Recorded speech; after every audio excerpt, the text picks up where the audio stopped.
Om Shambhu Mahadeva Shanti.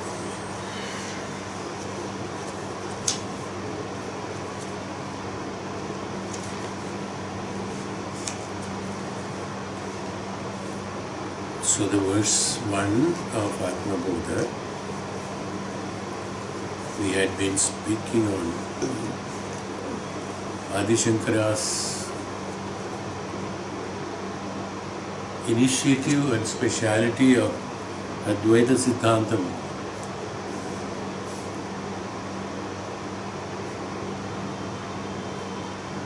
Has put an eye-opener to many of the Vedic scholars actually. He has explored all the possibilities to establish the truth of Advaita Siddhanta. Even though Madhavacharya and others have explained about the Dvaita Siddhanta, where we normal people are living in Dvaita Siddhantam, but the Dvaita Siddhanta, through the Dvaita Siddhanta, we attain the Advaita Siddhanta ultimately again. Is what Adi Shankara made it very conscious to everyone from the beginning, even though it was there, but it was always hidden behind behind the prominence of the Advaita Siddhanta, the Dvaita Siddhanta. Because Dvaita Siddhanta could be easily understood because it was present and we are living in the Dvaitam. So easily one could catch up. So everyone could not,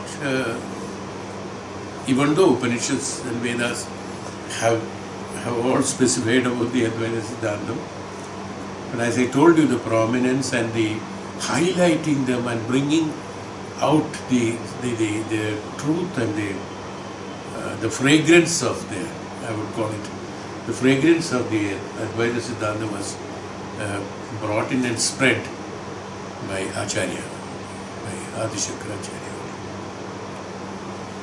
He had immensely explained in various ways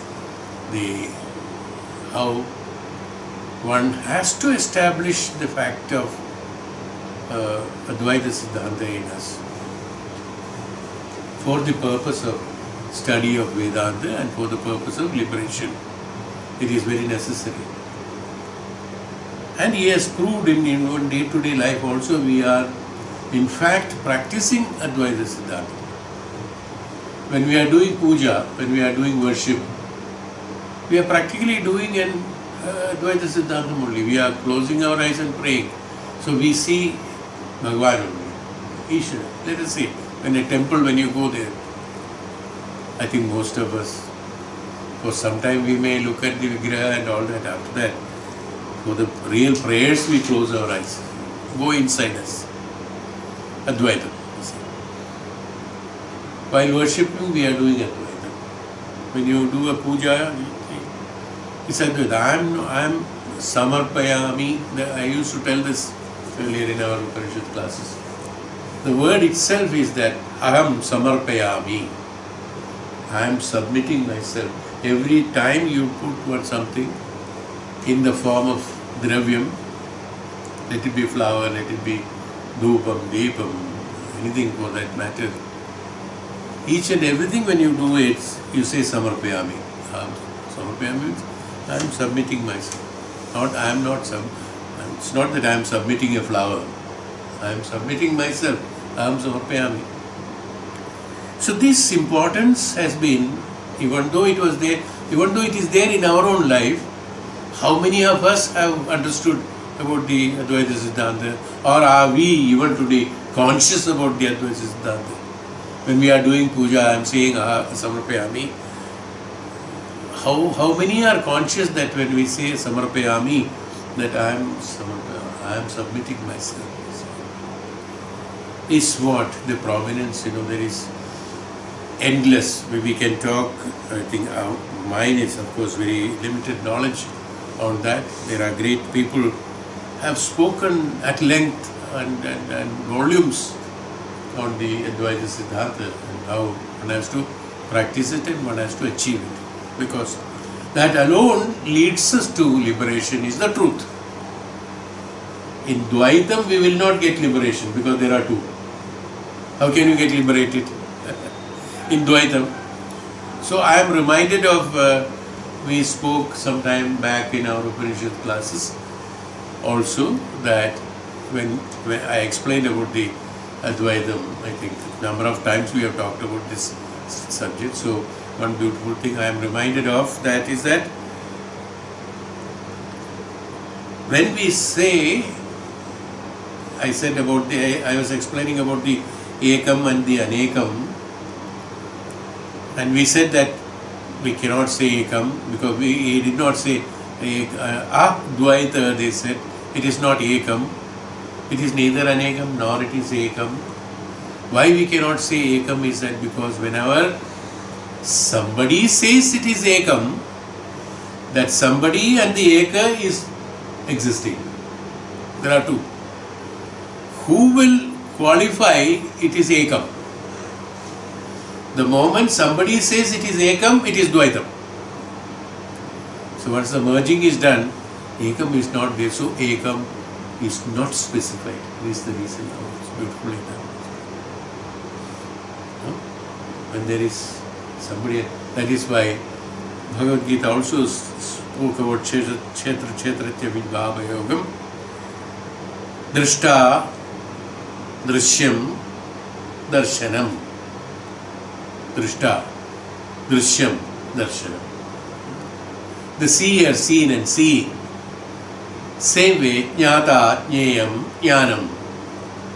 Knower, knowing, known. So, when Jnata is there, then only the Jneyam is there, then only the Jnanam is there. When all these three together, when it becomes the absolutely Jneyam, that means absolute Jnanam, then neither Jnata is there, nor Jnanam is there. Jneyam is only there. The one who has known. Well, then that also, who specifies it, who will specify it, nothing is there. So everything becomes that conscious. That's why in Vedanta, in Upanishads also, they have told about the consciousness, higher consciousness. When they said higher consciousness, that means Chetana, the Chaitanyam, that Chetana. No? Chetana is that which evokes by itself. They said that the world has emerged by itself. The principle of world has emerged by itself is because of the Advaita Siddhanta. When we call the world as with the paraphernalia, as I told you, when I call the body, we don't think about many things of body. Body is, So when we say world, so we said about the last class, I am repeating of course. Body is consisting of thousands of things, including thousands of bacteria. So many jivas are there inside. Thousands of jivas are there inside. Not only one jivatma. Thousands of jivatmas are there living. Thousands of organs are there. Many functions are there. Achara, chara, everything is there. Everything is involved there. All put together is the aham, I said, remember that. I am I. So that I'm just repeating that. Why? Because I want you to be conscious about it. In Upanishad, everything is repeated number of times because we have to establish conviction, we said. That conviction will come, convincing will come, its number of repetition only will bring the conviction. That's why when we are in school also, a number of times we have to read by hearting, then only we can write the exam. Keep on reading it. See? So we have to repeat it so that the mind has to ultimately become that. The moment you close your eyes, Advaitam, this is Advaitam, this is that. It has to come. No more thinking about it, you see. It has to come automatically. It has to project itself. That's called conviction. Once it is convinced and once it is a conviction, it doesn't change. No. it's anchored, it never changes. We have doubts and changes are happening because we are not convinced. Is it not? Even in simple language, when we are convinced, we don't ask anymore. But since we are not convinced, we have to ask. So that's why they specify on Vedanta, conviction, bring conviction. This is the truth. That's why they said that when you go to the Guru, you must go with a empty mind, they say. There are so many our Prashna Upanishad explains about it. Prashna Upanishad, the Rishi Pippalada, when he said, he was talking to the 6 of great scholars. Great scholars, they were questioning Rishi Pippalada about the Atma Tattva. I have told this Upanishad already, we know, but just remembered about it. So they were absolutely, even though they were all scholars, but in front of Upanishad, in front of Rishi Pippalada, they have emptied their mind so that the preconception should not be there. Because then the conviction will not happen, convincing will not happen. There will be an interference in conviction, there will be an interference in convincing. Even in our normal language we call it. Forget about the Tattva Upanishad. Our life is also, all have been derived from that Tattva and Upanishad only. We tell, our parents have told us, and we tell our children, that when you go to the class, school, don't look here and there. Your attention should be only in what teacher is teaching you. Don't put your ideas into it. Just listen to what she is telling. No? Even though the knowledge is there. That's why the principle of teaching has got an importance of lecturing has happened. Because a lot of talking has to be done. A lot of experiments have to be done. A lot of talking has to be done. Why? Because the listener has to get acquainted to listening. Because, again, the listening. You see, our way of teaching is that. Why? Now I go back to our Vedantic principles of beginning of the Vedantic principle. When Guru comes and the disciple come on the first day and sits and listens to him, he says, the first thing that you have to do is Shravanam. Shravanam, then Mananam. So, when you have to do Shravanam, should be empty. So that means, it's not that you are not knowledgeable, you are knowledgeable. The meaning is that your knowledge should not intersect with the higher knowledge that is being provided to you. Because yours is a limited knowledge, or the listener has got a limited knowledge. What we know, we don't have to know. Why are you here? What you know, you don't have to know. You want to know what you do not know. Yes?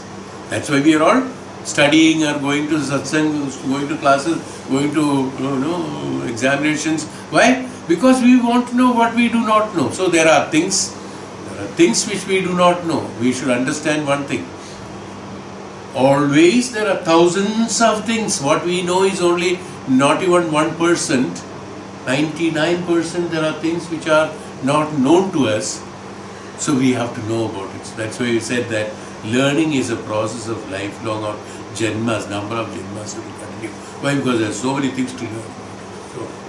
So we must accept and we must have humbleness in us. That's why that will bring humbleness in us. Ahankara will go away. Because I know only 5%, I know only 1%. Should be the principle behind, so that he is ready to accept or receive it. Otherwise, even psychologists have told that whatever.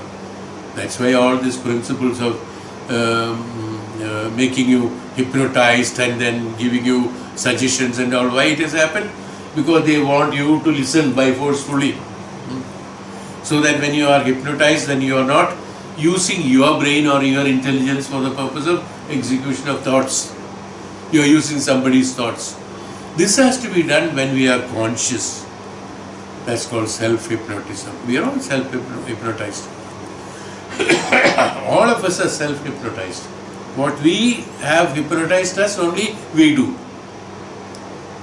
It's a hypnotism.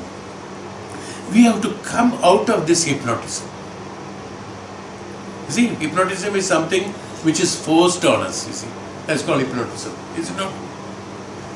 Hypo, that's hypnotism. Hypo, which has been imposed on us. We have to be natural and normal. In order to be natural and normal, the hypnotism has to go and the reality has to settle in. We are hypnotized. Somebody is doing like this, so I have to do like that. Or I have learned this, so I have to do like this. Or I am educated in this pattern, so I will do only this. When I am a medical doctor, I am a scientist, so I cannot openly accept the Vedic science. There are so many doctors have told me also when we discussed about, there was a doctor when I was treating Manoj, those days somebody met. There was a doctor who used to come there. He is a Gujarati gentleman. So he used to discuss with me, so I used to talk to him. After the treatment we sit and talk. That Dr. Pavan Agarwal and then this doctor, one doctor, I forgot his name, yeah, nice man, Gujarati gentleman. So we were sitting and talking, so I used to tell about this Vedantic principles. What you are doing is only that small particle of that what is there in the absolute science of it. This is called, what you are calling it as science, is Vijnanam, it is not Jnanam. From Jnanam only the Vijnanam has been derived. The doctor's comment I am just telling, he said, what you are saying is absolutely right. In Gujarati, I think use some word. लेकिन वो जो science आड़े आ जाता है. आड़े आ जाता है. This is the exact word he has used. So he thinks that science is not from there, science is something separate. That itself is Ajnanam. Here, science is Vedanta, is science of living, he says. Science aade aa jata hai. So this is what the perception. So now you can understand where we are. The science, it is Vijnanam. From the Jnanam only the Vijnanam has come. So when we are talking about what we did say. Okay, so I lost the connection. So this is how the importance of Advaitam in order to establish that, yes, the conviction has to be there. That in order to listening and the Shravanam and being Ekagra Chitta, many words are used for that. Ekagra Chitta and listening Shravanam has to be there. So a lot of Shravanam has to be there. Why? Because through the Shravanam we will be in a position to, convince ourselves. Seeing and listening, both are very important. Seeing is of course much more important. Why? Because what is able to see is more convincing for many of the people. So, even though advertisement says seeing is believing, but the principle of Tattva Shastram and the truth is that believing is seeing. What we believe only we are seeing, you see. That is bad. That I already thought of it, so it looks bad. Now, why it is like the Teda, it should have been like this, then it would have been better. We will talk about it, you see. So, first we think, then only we are. So, believing is seeing, not seeing is believing. Seeing is not believing, believing is seeing. And number of times repetition, we all started from that. So, repetition is necessary. Why? Because according to Upanishads, establishes, convinces. That is Advaita Siddhanta. Everything is Advaita. That when I say, now we have proved number of examples I have given you. Why I have given you all these details or why I had been doing the hair splitting is that the conviction has to be there in us that Advaita Siddhanta is the truth, because through that alone we will be in a position to not become the scholar, we become the knowledge. Don't try to become a scholar. A scholar will be there so long your memory power will remain. One fine morning, gradually degeneration process takes place, and then gradually you lose your memory, all your knowledge will be drained out. No? Where is it? What? If you think that memorizing and knowing everything is knowledge, that is not knowledge. Even a patient who is Alzheimer's patient or a schizophrenic patient who doesn't have the proper memories of whatever he's talking, what he's saying. But I'm just for the sake of comparing, it's not a right example. Even though they must have known many things, Dr. Radhakrishnan, right? There is a absolute immediate reference there. Dr. Radhakrishnan, we all know him. Oh, what a scholar he was. The last stages of his life, he did not even know who he is and who is his son, he lived like that for some time. What happened to all the knowledge? If we say that knowledge is that what we memorize and we repeat and then we speak or when we preach, if that is called knowledge, then he was knowledgeable, he is no more knowledgeable. How can the knowledge be permanent then? Whereas Vedanta and the Upanishads and Vedas says that knowledge is the existence. It cannot be destroyed. It cannot be destroyed by somebody who doesn't remember about it. Dr. Radhakrishnan did not remember about the knowledge. Doesn't mean knowledge has destroyed. No, it's not that. It's not that. So, what I am trying to tell you that don't try to become knowledgeable is ultimately what Vedanta and Upanishads say. Becoming knowledgeable is not the purpose of this one, studies.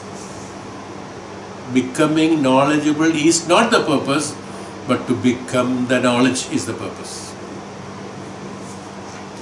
Aham Brahmasmi. Not that I know Brahman. If you know Brahman, you are different and Brahman is different. And you are separate and Brahman is separate. How will you know him? If I say I know Brahman, I do not know Brahman. That means because I cannot know something else. Even though I may individually say that I know him, I know you, I know you, I know you. What I know you? This shape and form, about your talks, your number of days we spent together, or in this life. What I know about you? You. The you what I am talking about. I know only very limited of you only I know. I don't know complete. Unless I know the complete you, I cannot say I know you, is it not? Grammatically I have to say that I know you 1%, we have to say. I know you 2%. I know you 5%. We have to say that. Actually it is the truth, that's the only truth. But we think that we know everything. We know that I know this, I know that, I know it. Don't try to know.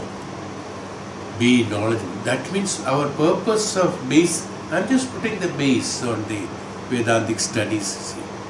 The purpose is to become knowledge. Advaitam again. If I am a knowledgeable person, if I am a scholar, the knowledge is separate of me. I have acquired knowledge. That what I acquire, I will lose also. I can lose. Yes. That which is born can die. So I spoke about the bearing and bared and born. The one who has got the capacity to bear only is born. That which is bared only is born. And that which is born has to die. So, who is who and whose is whose? Nothing. Absolute. What is the truth? Truth is that absolute knowledge. That's why we call it as the consciousness in different way. Absolute. We call it as absolute jnanam, or we call it as Brahman. Brahman. Sakshatkaram. We said. What is Sakshatkaram? The presence. Sakshatkaram is what? The presence, the existence or the presence. The presence of the jnanam in the you become jnanam automatically. Whatever is present in you, you become that, is it not? When the anger is present in you, you are a, what do you call it? Demon. I mean, talking rubbish and acting rubbish. When you are angry, when you are kind, you act in a different way. When you got karuna, when you got daya, you act in a different way. When you got love, you got different way. When you got some jealousy, you act in different way. So you become that. Even a small emotion, when it is attracting you, or you are attracted to that emotion, you become that. Is it not? At that point of time, it is not the you, what you spoke about the scholar and this, that and all. Maybe he is a very scholarly person. At a point of time, he suddenly got angry and started abusing and accusing filthy languages, whereas his education background and scholarship has gone. Where is he gone? That means his knowledge was temporary. And his present status also is temporary. His anger is also temporary. That is one. Second is that which is present is what he is. That what is present in him is what he is. Am I right? When you got anger, you are behaving in a different way. You are somebody else. After some time, you are not that person at all. You are totally different. Every moment you are a different person. Why? Because you are influenced by that what is present in you. You are influenced by what is present in you. So Vedanta says, that is why Maharishis and Tapasis and Jnanis say that in Gurukula Vidyabhyasa, you be with the Brahman, you become the Brahman. Brahma with Brahmai Bhavati. If you can be an evil person when you are angry, when you are a good person when you have love and karuna and daya, you can become Brahman when you are in Brahman, when you know about Brahman. Is it not? Simple to understand. Is why the existence. So, be the existence, be the Prakriti, be the Brahman, be that knowledge. Whatever word, these are all words, Brahman, Atman, Atma, Paramatma, Brahma, Brahman. In different places, different words are used only for the purpose of understanding. Is why see, everything is Advaita. Got it? Whatever we spoke now, everything has come to the end of, the end is Advaita only. Everything comes to that one only. So the anger, the love, the affection, the karuna, daya, everything is influenced you. Who is being influenced? The you is separate. Something else is being influenced and you become that. When that is gone, you are something else. That something else without any of these influential things is the truth, that is you. So you should not get affected by that. You should remain in your true self, they call it. They said that, remain in your true self. What is your true self? Your true self is nothing but Brahman, Advaitam, where I cannot know who am I. That's why Ramana Maharshi asked, who am I, is his subject. Ramana Maharshi is only one question, who am I?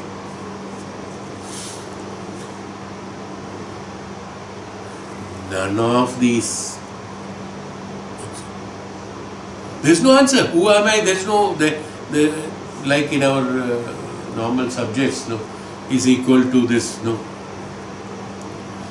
The question is, who am I? Is what Ramana Maharshi asks. The answer is nothing but none of these. These means what? None of these what you are seeing, none of these what you know, that what you have heard, that what you are experiencing, that what you have experienced, none of this is you, who am I. I am above all this because I am the one who is seeing, who is experiencing, who is listening, who is suffering, who is enjoying, who is doing everything. So that I is none of these are me, is the answer.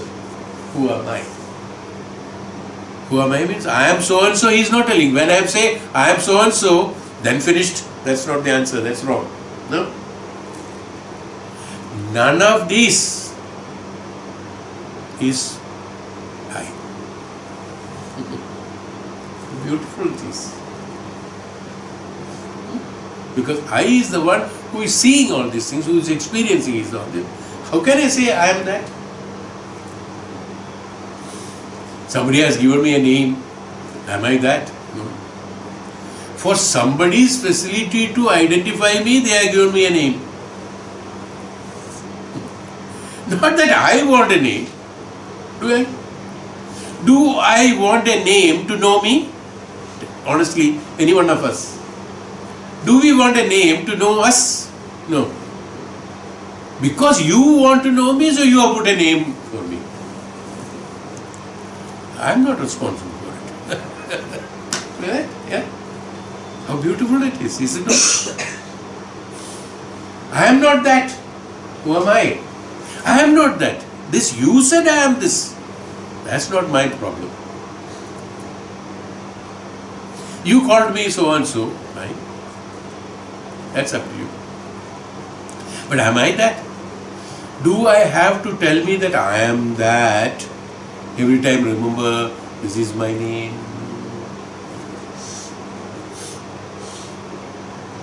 I am none of this.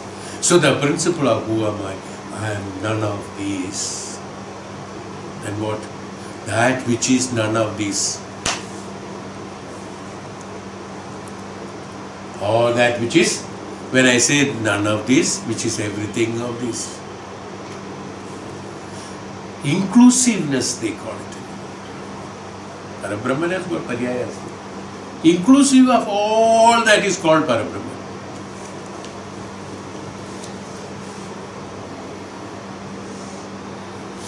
When inclusive of all that is there, then it is excluding all.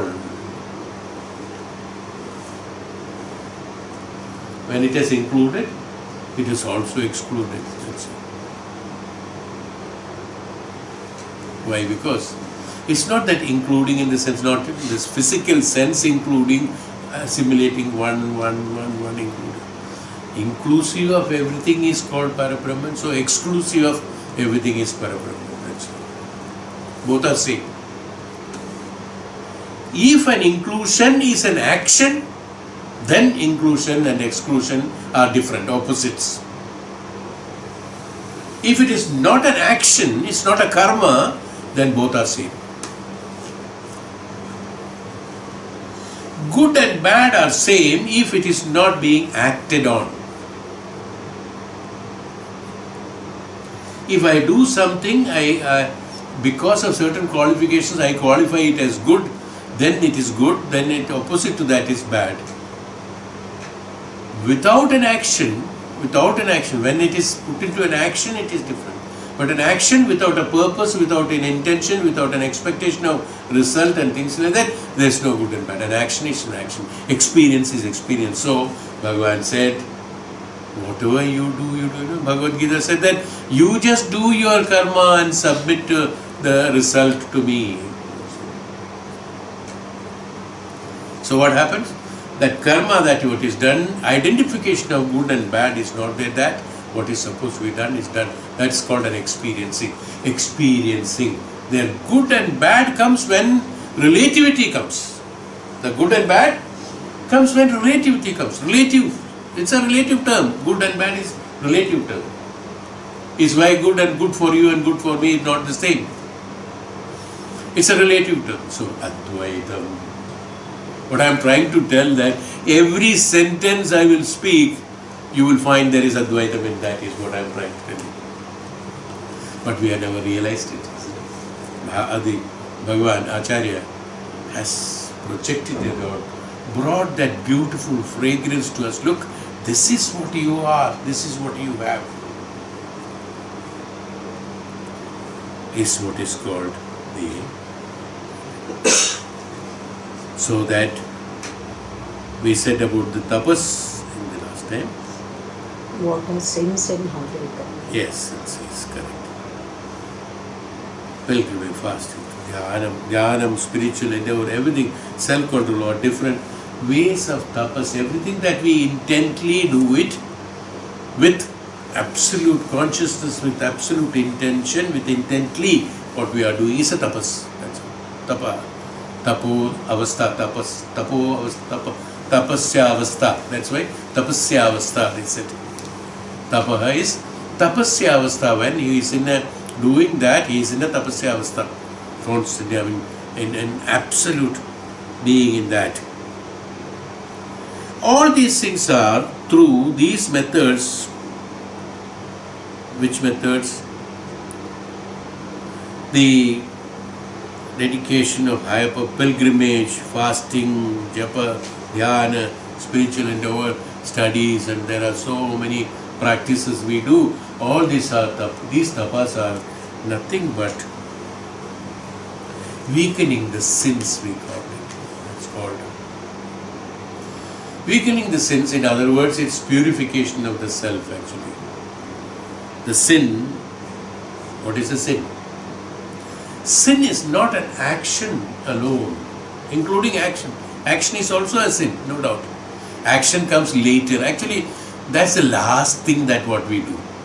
Before that, we plan it, we program it, we analyze it, we accept it, we convince it, we have a conviction. After having conviction, we act. That's the last part of it. But we all think that what we do is an action. Yes, what we do an action because that has got a bearing of thinking. So, what Swamiji says here, sin is not action by itself. It's a tendency, it's a vasana, it's a tendency, it's a vasana to live and think negatively. Thinking in the wrong way and living in a wrong way is called the sin. Because from there only all the action comes. Then only we say action as a sin. Action alone, action is not there. Action alone cannot be. By removing the action, the sin is not removed. The thought has to be cleansed, then only the sin is removed. Even in my mind, there are so many people externally absolutely very nice. Inside, there are thousands of murders happening, thousands of abuses happening, thousands of, deception happening, perversion happening, thousands of them in the mind. They are all sins, and they have got greater impact than an action being done. An active sin is only not all this. You see, out of this, only one or two only one will be doing it. It is not that, but the impact of the sin is based on that thought. So the purification process has to be done, cleansing has to be done. So that is why they have prescribed puja, pilgrimage, japa, chanting, this, that, so that your mind will be occupied in that. What is that? What happens at that point of time? 1 hour I will do puja. At least that 1 hour, you will not think something else. Is the purpose why they have introduced. But so Maharishi doesn't know. The generation afterwards him, they become more intelligent, they have become, because even while doing your prescription, I will think that only. What I prefer. So while doing puja also, I will be thinking about. No? Samarpayami. Where are you Samarpayami? Putting it this one here, but actually you are putting it somewhere else. Pushpam Samarpayami. What is in your mind, there only you are doing Samarpanam. No. If in the mind Ishvara is not there, Where are you doing the samarpanam? When your thought is somewhere else, your samarpanam is towards that. Please remember that. Am I right? Bhagavan, your perception only, Bhagavan. Ishvara is perception. In front of you, a photograph or a statue is only a representation of the highest consciousness. And you are doing, I am doing the samarpanam to you. When your thought is somewhere else, you are doing the samarpanam to that. X, Y, Z, whatever it is. If it is that room or this room or that kitchen or that car or this car or that flight or that she was thinking tomorrow morning I have to go and today evening Jackie, hey Bhagavan, I'm thinking of the puja samarpayami, where I samarpayami, Jet Airways samarpayami. Jet Airways. What is the other one? Indigo. In Indigo samarpayami. I am also.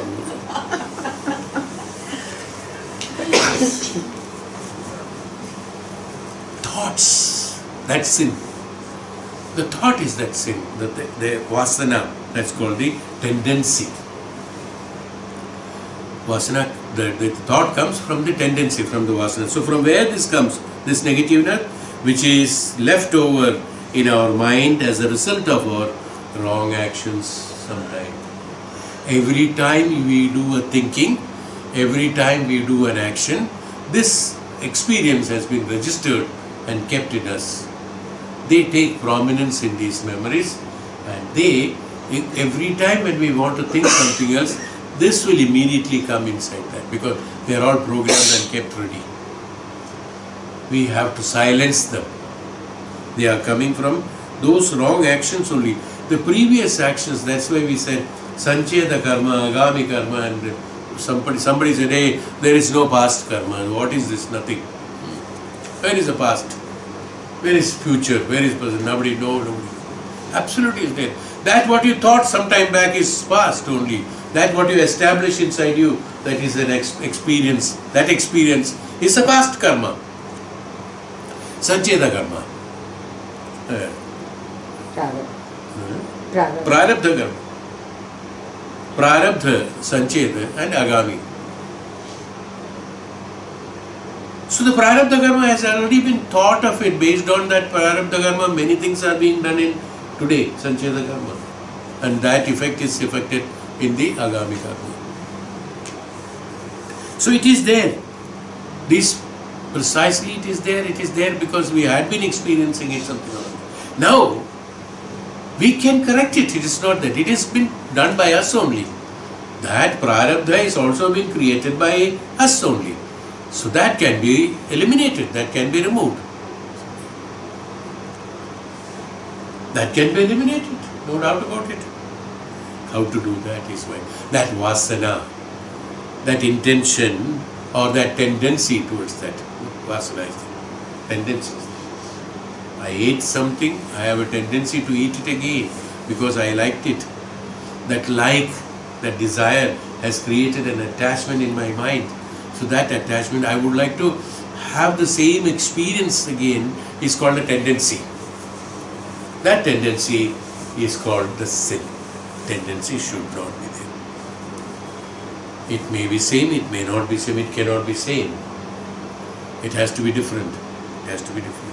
So this is what is called the sin. Sin is not that what alone done, but it is including what we have done, of course. But that basis, so that's a byproduct. The initial start coming from the previous karmas and the thoughts, registered thoughts, which has not been cleansed. We have kept it. We safely preserved it to use it. We like it. There are certain tendencies, certain vasanas we like. We hold on to that. That bandhana of that tendency is there. Through that only I am doing further karmas on that. So further multiplication of the vasanas created, tendency created, sins created. Naturally, at a point of time, it accumulates so much that will be full of that. Instead, Bhagavan says, we have to start purification process. Cleansing process has to be done, so we have to do many things. tendencies become. So what happens? When we do all these paraphernalias, pilgrimage, fasting, japa, tapa and chanting, or listening to Upanishads, Vedanta, satsanga, very, very important is satsanga. Satsanga, when we have, automatically these are all cleansed. So the sins become weaker, he said. That means the tendencies and our thoughts become weaker, and gradually when it is weaker, this will be overpowered by stronger. What is the stronger? That studies what you are getting of Vedanta is stronger because it's present, so it's stronger. The sins which is there, which is in the past, is weaker, will overtake that and will be finished. That's how the sins are removed from the system. Sins are removed from us. Papa karmas will be taken out by inclusion. I told this number of examples, you remember, very simple example I used to tell. Remember that if there is a unwanted liquid in a particular thing, the other liquid has to be poured to have the pure one. If it is water, you pour milk, initially it will be milk and water. Keep on pouring in 1 glass of milk, gradually keep on pouring one big vessel of milk, gradually one little after little. At a point of time it will become the milk only. All the water will be eliminated. Similarly, this is how the sins are washed away, we call it. The word washed away has been told not to dip in Ganga, not washing, it doesn't go inside and washes it. Huh? Washing away has been told because when you wash something, it becomes absolutely clean. No stain is left. After that, no stain. That's why the word washed away has been, they did not say cleaned. They said sin, wash off the sins. It should be washed.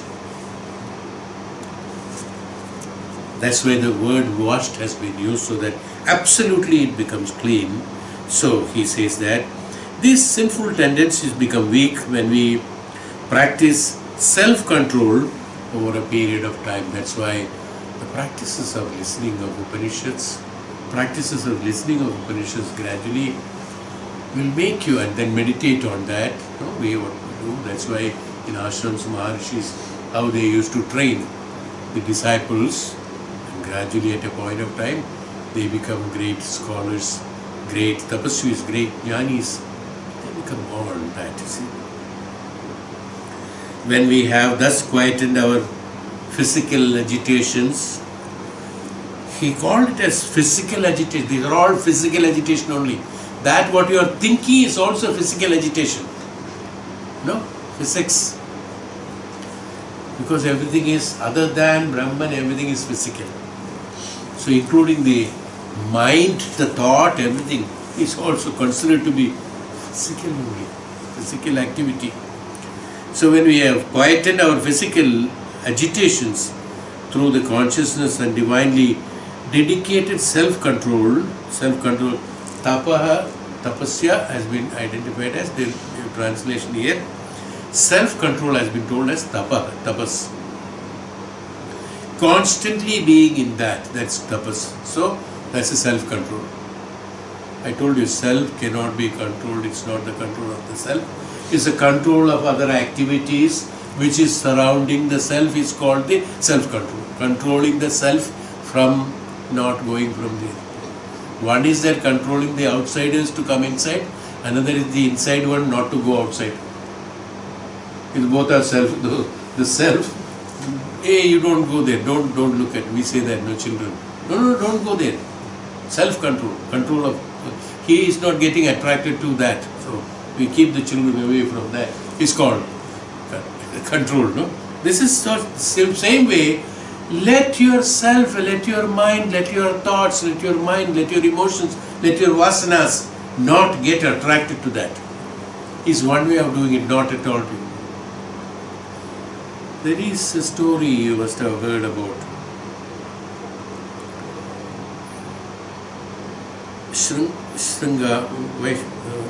one who has brought the rain in Janaka's Shringa?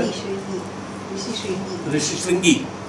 Rishi Shringi's father, he wanted to bring him up absolute sannyasi, Rishi. So he took his son away with him and in a forest alone. Nobody there, only he and his son is only there. He brought him up like that, only tapas. He has not seen anybody.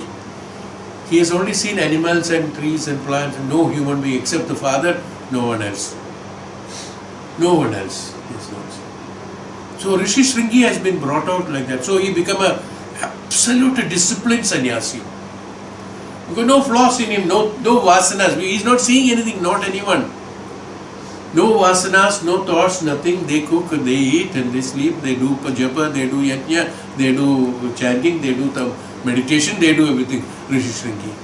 So somebody prescribed it when Janaka and the Dasharatha and Janaka, they saw the astrologically, they saw that there is a rishi who is an absolute sannyasi, who has never been having an attraction to anyone. He has to be brought here. He will bring rain, because that place has become absolutely, where the Janaka's place has become absolutely dry and drought has been killing people. So he needed rain. That story is there. I don't know whether you must have heard about it. Then Rishi Shringi is being brought and all that. So, and then the rain comes. Then, well, it's a big story. You must have. I think it is in the Mahabharata. Sorry, Ramayana must be there. I don't know. One of the Puranas we see that. My purpose of telling that's one kind of bringing up. So he wanted that Rishi Shringi should be perfect. So in order to have the perfection, he did not allow anything else to get attracted towards him. So his vasanas are not there. So ultimately he comes in contact with other things and all that. But he had acquired those powers and things like that. Is one way of doing it. Another way of doing it, getting acquainted with everything, but not getting involved in anything. That needs tremendous strength. That is what the tapasvis, other gurus like Maharshi, Vasishtha, Vishwamitra and all, they did that. Getting involved in everything, but not getting attracted to that. This needs tremendous strength. Not that separating and then taking it is easier, but to be living in the Grihasthashrama. That's why I always say, to be living in Grihasthashrama and following sannyasa is the perfect, most difficult and perfect thing that can be. Because nothing will affect him. He is seeing it everything, but nothing affects him. Never have an attraction towards that, nor a vasana towards that after realization. Chodo, chodo, chodo, dekha hua hai pehle. That kind of attitude. ये सब मेरे से नहीं चलेगा. लोग हमसे नहीं चलेगा. बहुत देखा हुआ है. No, the word, same thing.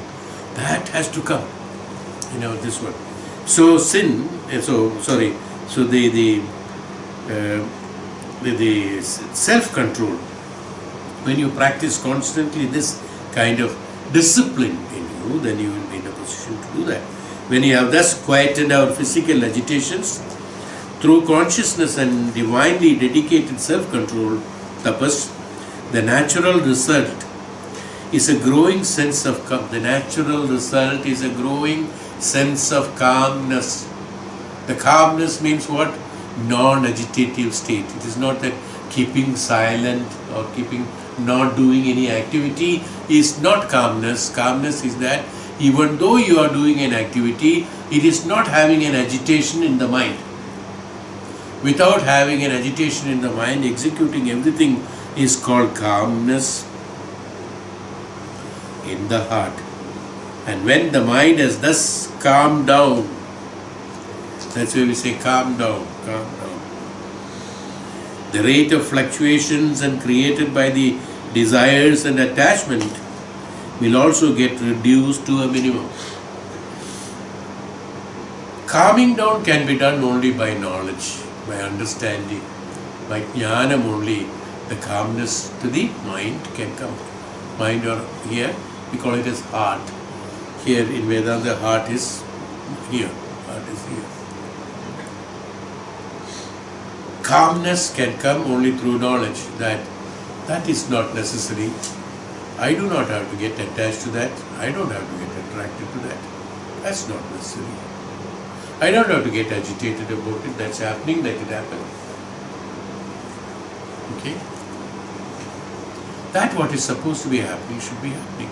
My involvement should not be there. It doesn't mean that you should not live according to in the society, not doing anything. You should do everything. Your involvement in the sense, not your physical involvement or ideological involvement. By involvement in the sense your mind should not get involved and desperate on that or defective on that. No, so that somebody is suffering. We cannot have this suffering of that person in us. No, it is not possible. But some people will suffer because of that. No, I mean, they feel that their feeling is so bad, they start feeling that kind of suffering. That goes into depression. That person goes into, that's why he goes into depression. Because it's not a normal activity that he is supposed to do, so he has to go into depression. That's why. So, what happened? The mind, you must, then you will not, when you are involving yourself, you will not execute a right karma. Suppose you are something has to be there and you have to execute a karma, you have to stand and separate and then do the karma. Justify that. But you get involved in it, you will not be able to justify what is right and what is wrong because you are also involved as bad as that other thing. Then you won't be able to take a right decision. A right decision can be taken by a witness. Being a witness only can be taken a right decision. That means not getting involved in it. That's called non-agitative status of mind.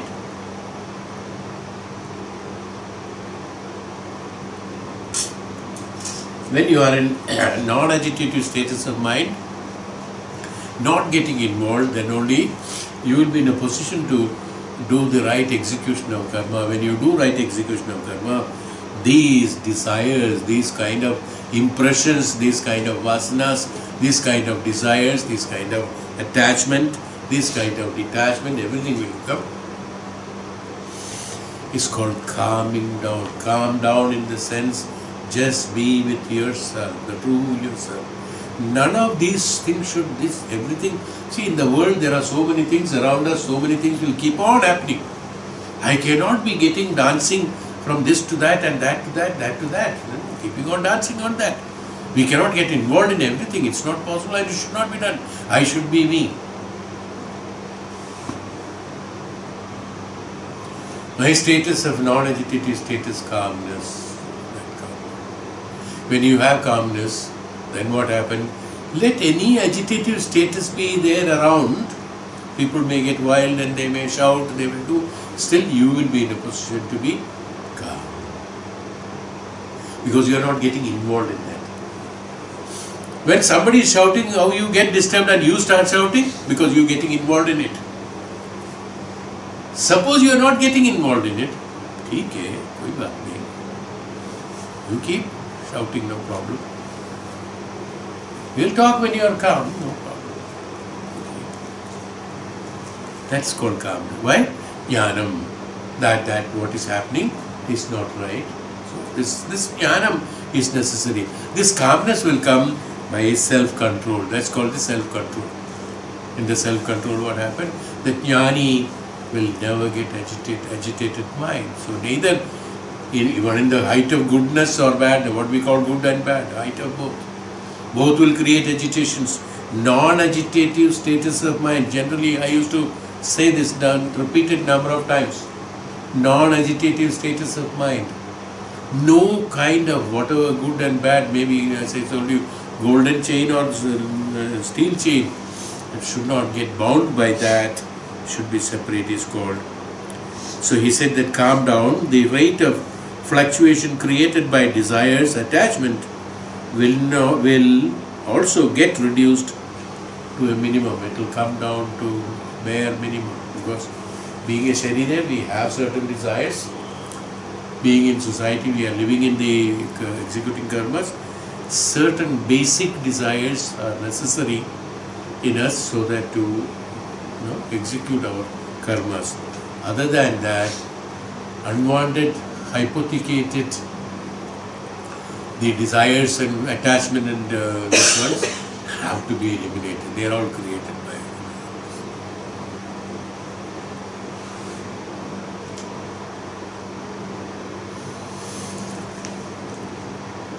an individual who has thus weakened his wrong tendencies through tapas.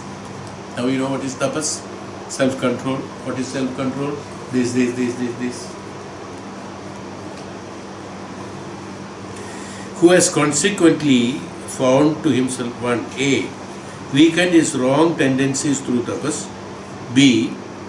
Who has consequently found in himself a relatively greater mental quietude, non-agitative status of mind, mental quietness, always tensed, always this one, in whom, 3rd, C, in whom the desire agitations are temporarily at rest. The desire is a very difficult situation, it's not an easy thing, even though very simply written there. In whom the desire agitations are temporarily at rest. He said temporarily, he also says that temporarily. Even if it is temporarily, it has to be at rest.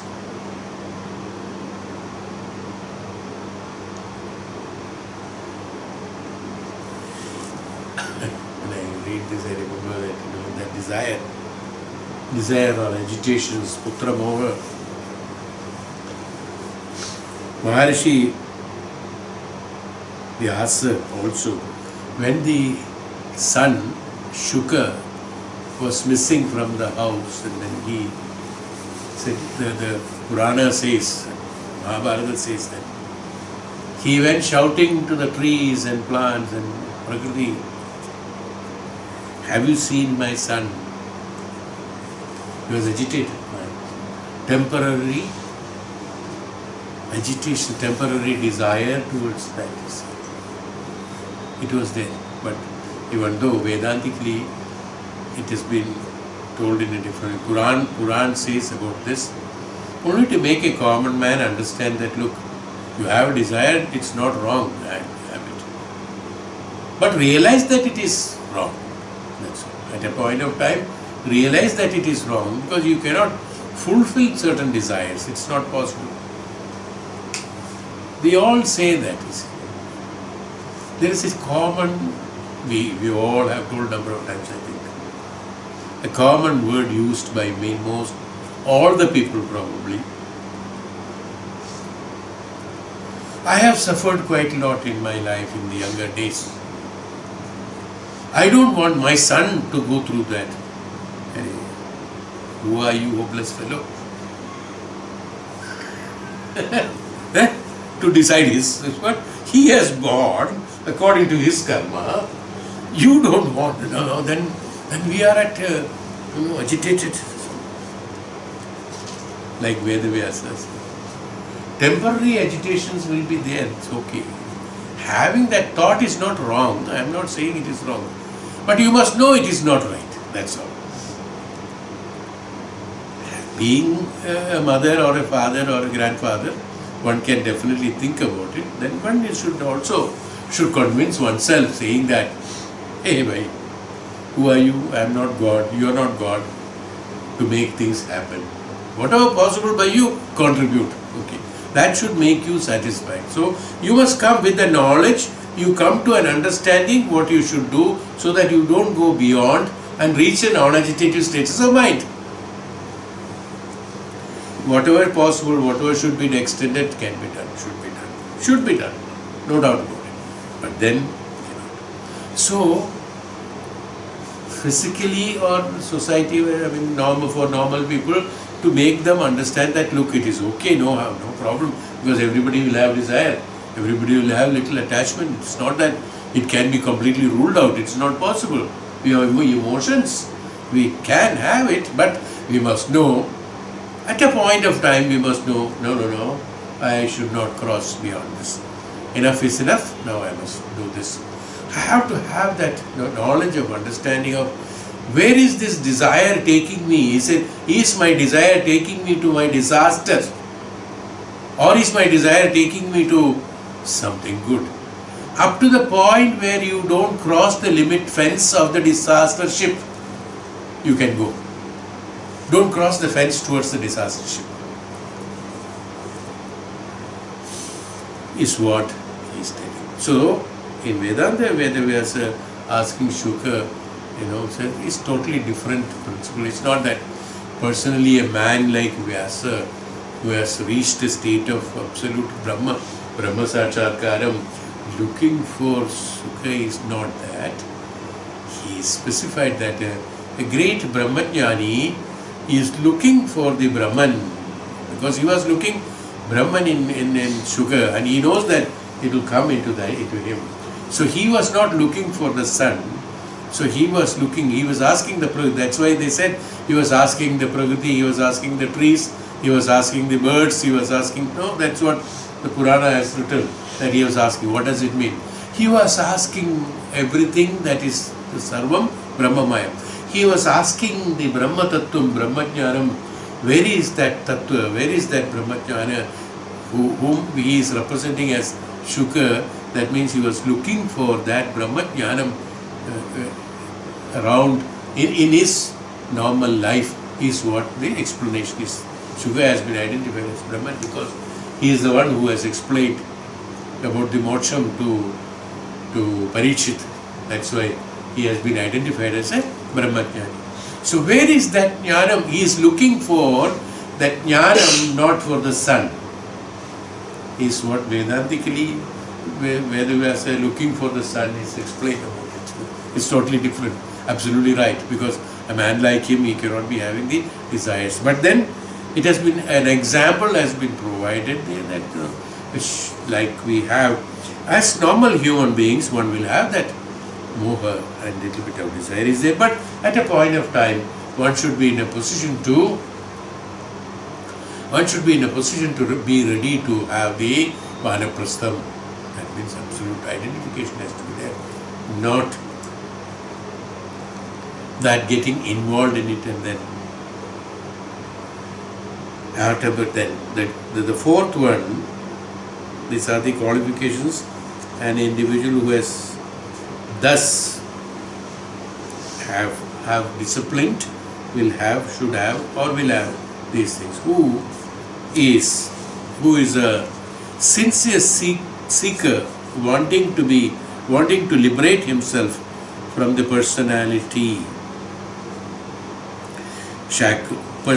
shackles known and experienced within. He is the one who is fit for the study of Atmabodha. These four qualifications is the study. Who is fit for study of Atmabodha? That means the fourth one is that sincere seeker wanting to liberate himself. He should have a desire to liberate. Don't waste your time listening to Atmabodha. You should have a desire to have the liberation. You should have a desire to have liberation and come out of the shackles that you are bound by. Identify those shackles, identify those bandhanas, deshackle them. Is what he is telling. The requirement of these things are required. That means what are they? Weaken the wrong tendencies through tapas. That means the vasanas should not be there. Who has consequently found in himself greater mental quietude, non-agitative status of mind has been brought. Third is that in whom the desire agitations has come to bare minimum, not eliminating, bare minimum, so that this can supersede or overtake that and then suppress that. It's possible. So bare minimum of desire. The fourth one is that as again the burning requirement of what the absolute burning requirement of the liberation and the liberate from the personality shackles. He qualified the shackles as personality shackles. That means I am that, I am this, I am bound by that, I am attached, I am attracted, I am desired. Personality shackles, all that bandhana in you, personality bandhanas should be eliminated inside. Experience that. He is the one who is fit for study of Atmabodha. But then, suddenly probably one must have thought, am I becoming too strict and too much? So he himself found little, very, very stringent measures being put on as somebody. So he has been little kind on us, people like us. This does not disqualify anyone from reading and studying the text, but only suggests various inner adjustments. It's only suggesting or inner adjustments. You start practicing that. But I am not telling you not to listen to it. Listen to it, please. Don't go away. By which a student can make himself better tuned up to the contents of this book and come to understand better the theme discussed in it. So he's not saying that, no, you should not, it's not that, but this is meant for this, strictly going to that so that Atmabodha can be achieved by the time we finish 68th sloka. But you are not that disciplined, little dull. Doesn't matter, he says. Doesn't matter. Listen to that qualified so that you will understand what is there. No, that what I did not understand. So gradually you will get interested towards it, you will get attracted towards it. So your inner instruments will start getting attracted to those qualities and qualifications. Why not me? I can also, I will try. It's okay, I have not achieved it. But from now I will start doing it. I will also achieve it. Why not? That thought will come in here. The first verse ended here. We'll start the second verse next class. Shloka, second shloka, the next class. Okay. Om Shanti Bh.Aadi.